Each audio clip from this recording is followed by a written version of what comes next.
Welcome back, all you horror hounds, to Crypt Finder. As always, my name is Brian. I am your horror movie host, guiding you through the lost, the shadowy, forgotten horror movies of yesteryear. I'm currently in a series right now about made-for-TV horror movies, and oh, do I have a gem for you tonight. From October 24th, 1981, it is Dark Night of the Scarecrow. A lot of movies get touted for being like a master class in something, but this one really is a master class in suspense and dread and building tension into the story without relying on any sort of cheap thrills.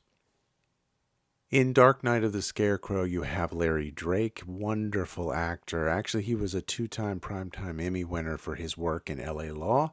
And for genre fans, you're probably going to recognize him. He was in the black comedy slasher film Dr. Giggles. So yeah, if he looks familiar, that's why.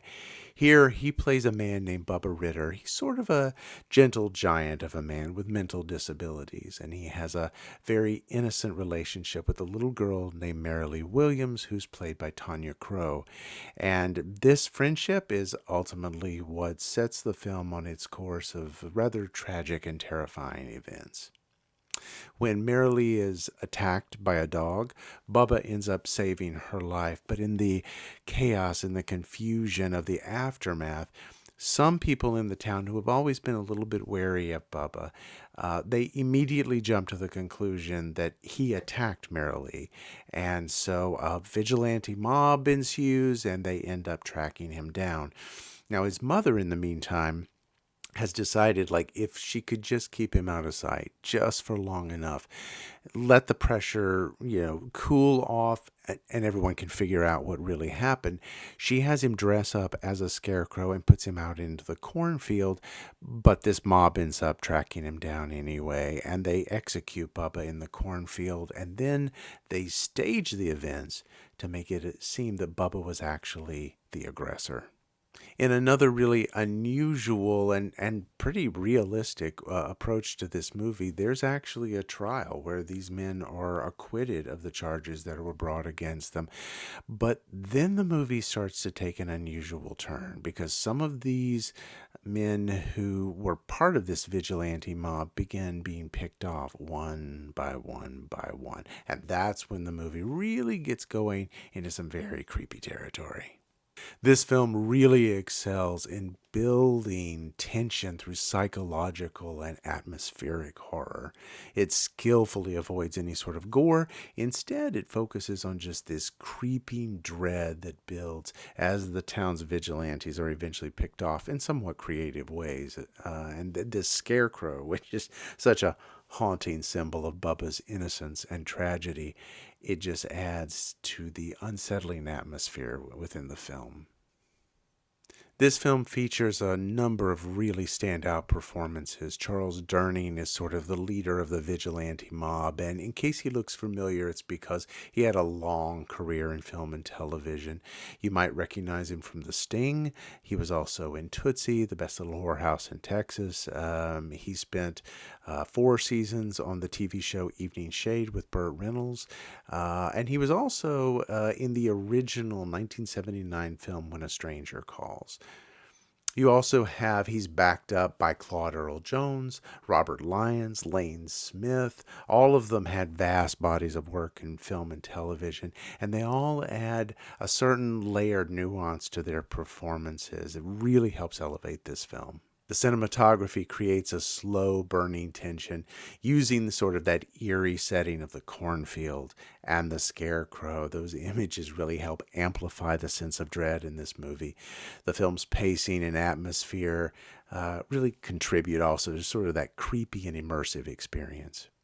This film was directed by Frank DiFilletta, who does a masterful job of directing the film, but unbeknownst to a lot of people, he was also an author. In 1975, he published Audrey Rose, which was actually made into a film in 1977, starring Marsha Mason and Anthony Hopkins. It's a really interesting movie. If you haven't seen it, it's about a man who is convinced that his daughter's reincarnated spirit is actually being housed inside of another couple's child. Very, very fascinating movie. So give it a watch if you can. You know, this film, it left a lasting impression on a lot of people who saw it, including me.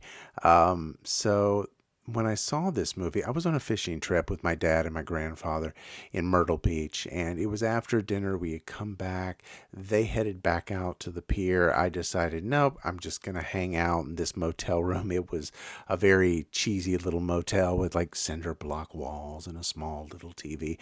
And I sat there by myself and watched this movie, and absolutely loved it. I've never forgotten it. I really love the movie, and I revisit every once in a while just because it's so darn good.